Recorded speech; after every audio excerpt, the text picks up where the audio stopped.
So this is my 5th time filming this video, so if it doesn't work out, then it's just not going to be on the internet. That's the end of it. So this video is tips for family and friends who are seeing their airmen graduate from BMT Air Force Basic Training at Joint Base San Antonio, Lackland, Texas. And I got to see one of my very good friends graduate, and these are things that his mom and I wish we knew, or common misconceptions we heard from other families talking in the crowd.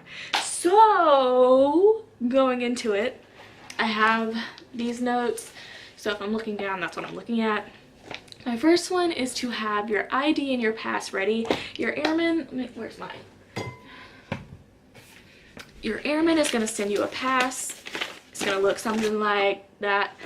And you're going to have this. You're going to have this and your ID. Just hand it to the security forces at the gate, and they're going to, if they don't tell you where to go, you're going to go to the auditorium. I'm going to try to pop in a picture.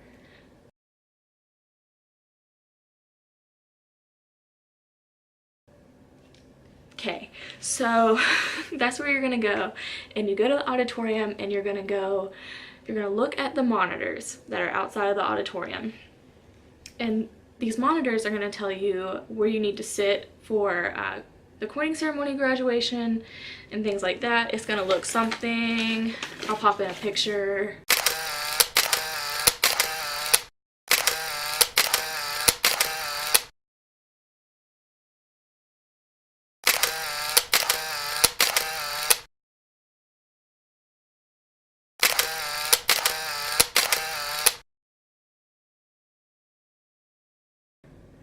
But it's also going to look something like this.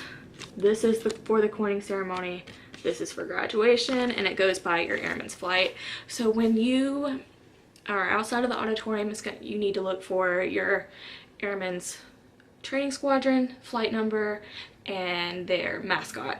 So for my friend, he was in the 322nd Training Squadron. Their mascot was the eagle. If your airman is graduating from the 322nd Training Squadron, Eagles! And he was in airy flight. So that's the basic layout, and you need to know that so you know where to sit to see your airmen at these ceremonies. I'll pop in the pictures. Okay. My third tip is, my third fact is you have base liberty after the coining ceremony. Now, this means you cannot leave base at all, and when we went there were 700 graduating airmen, so everybody's trying to get lunch at in the big BX. So there's 2 BXs, there's a little one and a big one, and everybody's trying to get lunch there. So I would recommend that you bring your own lunch. You can't have coolers, but you can have little lunch boxes to my understanding. So I would pack lunches and just go to the parade field and have lunch in the grass or in the stands, and the parade field is where you need to go the next day for graduation anyway, so it's good to figure out where you need to go for the next day. My next tip is to get places at least an hour early if you want to get places on time and have good seats, because like I said, 700 graduating new airmen, and they have their family and their friends, so everything's gonna be busy. So for the coining ceremony, you have about an hour and a half-ish in between the airmen's run and their coining ceremony. So I would use that time to either find your seats or get merch from the merch stand that is inside the auditorium. That's what we did. We spent about 30 minutes getting, you know, like hoodies, shirts, whatever we wanted, and then that hour we used to find our seats. And I'll try to pop a picture of what the stadium looks like, or a clip here. From the 331st Training Squadron flight.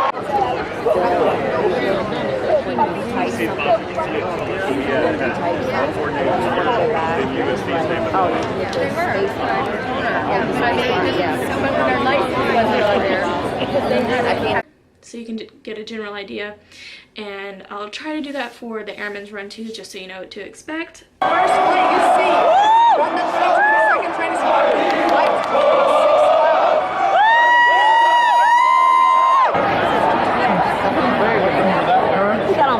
My next tip is to be over-prepared, and by that I mean it's better to have something and not need it than need something and not have it. So we went to San Antonio, Texas in the winter. You don't think it'd be that cold, but Texas weather doesn't make any sense, just like Georgia weather, where I live.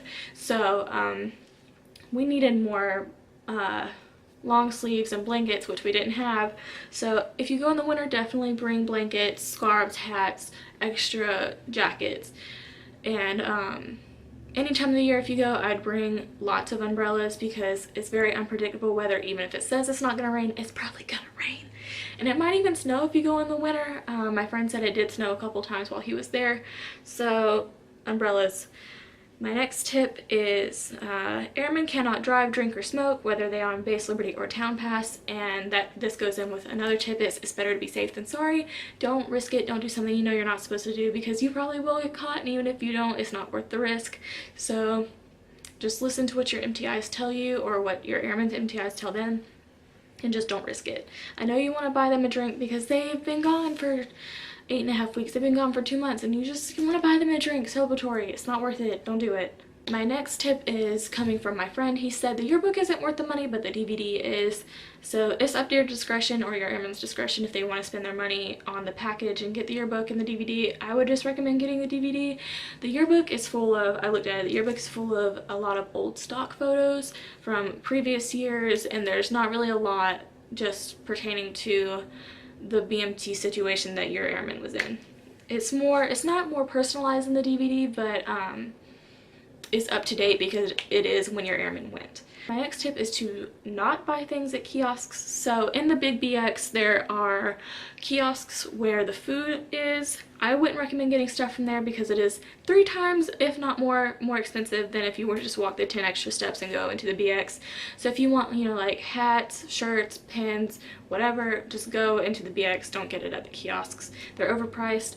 I did say there was a little kiosk thing inside the auditorium. That's not overpriced. That's totally fine. I got my hoodie for $25, and that's a pretty good price for a hoodie considering it could have been $50, which is what it was at the kiosks. So you can get your stuff, your merch at the kiosk in the auditorium where you have the family briefing and the coining ceremony and things like that, or you can just go into the big BX. Going inside of the BX where they sell the clothes, it's not as busy as where they sell food and things, so I recommend doing that. Next tip is to bring lots of water and snacks. This kind of goes in with bringing your own lunch and things like that. It's because you need to get to places an hour early. If you do get hungry, you don't want to lose your parking spot and your seat by having to go to the BX to get snacks. And you're probably not going to make it back in time, so just have, you know, like small granola bars and little bottles of water with you. Just stay hydrated, and that way you're good to go in whatever situation. My next tip is to do, if you want to do the Alamo and the River Walk, I recommend doing that the second day on Town Pass, because the first day everybody goes. Just the first day we spent the day in our hotel room, just kind of caught up and relaxed. It's pretty much what your airman's going to want to do anyways, because they've spent, you know, 8.5 weeks with like 50 other people at a time. So spend the first day with each other, relax. The second day, maybe go downtown to the Alamo and the River Walk. It's really beautiful. It is worth going if that's something you do want to do. I'll pop in a few pictures here.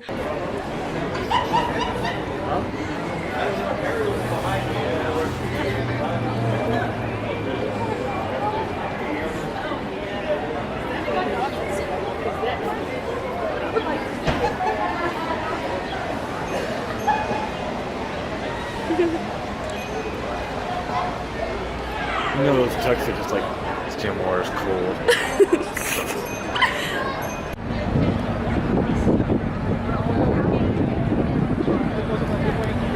Or you can watch my trip to San Antonio, Texas video.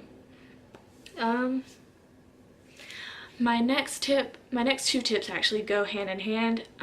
First one is be careful who you record, especially if their name tape is in the shot, because not everybody wants their information on the internet like that. And the second one is do not ask to take pictures of your airmen with their MTI. They're gonna say no anyways, but it just saves you the time to not ask, because it does give the appearance of unprofessionalism, because your MTIs are not your airman's friend, they are their instructors. So there's just a tip there, don't ask because they're going to say no anyways, and be careful who you're recording because some people just don't want their name and face on the internet. My next, it's not really a tip, it's more of like, just know this is a thing. There are private and public roads because it is a joint Air Force base for training and an actual base. That's why it's called Joint Base San Antonio Lackland. So private roads are for the trainees to walk on. I don't know if we're allowed to walk on them. I wasn't really paying that much of attention, but that's why your airmen may not know their way around base on the public roads, because they've only gone on the private roads. GPS does work most of the time. If it doesn't, it's perfectly acceptable to ask somebody where to go. My next tip is about tapping your airmen out. Now this was something we heard behind us. A couple was confused if they can't touch their airmen or not. To tap them out, you have to touch them to tap them out, and this is for the coining ceremony and graduation. We didn't know about graduation, so he had to get one of his fellow airmen to tap him out, because we went back to the car because it was freezing. So you do have to touch your airmen. It can just be, you know, a tap, it can be a hug. They do tell you in the family briefing, basically just don't be extra about it. They can't like pick you up. They can pick up small children, but not like full-grown adults. And you can't like do an extra long, you know, 40-minute hug, and you can't make out with your airmen for, you know, because they are in a work environment. They have to look professional, and that's just what they're going to tell you. So they're not really gonna, as long as you're not being super gross and extra about it, nobody's going to say anything to you, because they understand you haven't seen your family or friend for 8.5 weeks. So yeah, you do have to touch your airmen and tap them out. And another thing is, if you see an airman standing all by themselves in your airman's flight, then you or your airman can ask that person if they want to be tapped out. If they don't have family or friends coming in, that's perfectly acceptable to tap out another airman, as long as you ask first, because airmen do want to be tapped out by their family or friends if they do have family or friends coming. So just ask. If they say yes, then touch them, hug them, whatever they're comfortable with. My next tip is my biggest tip. Do not park in the squadron. Don't do it. At least where we were at, we were next to the old dorms, and right next to the old dorms is a parking lot with a baseball field. Park there. Do not park in the squadron. That is for MTIs only, and your airman will get chewed out in front of you. We saw that happening. It was really awkward for the parents and the friends there, and the airman just, you know, had to do it, and that's just a part of it. So don't park in the squadron. Your airman will get in huge trouble for it. My last tip, I've said before, it's always better be safe than sorry. Don't do what you know you're not supposed to do. They'll tell you what is it something your mother would approve of, and if it's not, then don't do it. But also, like, just don't do what you know you're not supposed to do. If it's questionable, don't do it. Just be careful, because it can be taken away from you as fast as it was given to you. So those are all my tips for family and friends who are going to see their airmen graduate from basic training BMT for the Air Force at Lackland in San Antonio, Texas. It was a fantastic experience for my friend's mother and I, so I congratulate you and your airmen if they are graduating this coming Friday, because graduations do happen every Friday. So congratulations for you for making it, and congratulations to your airmen for making it, and thank you for watching. I hope you enjoyed. Am I going left or right out here?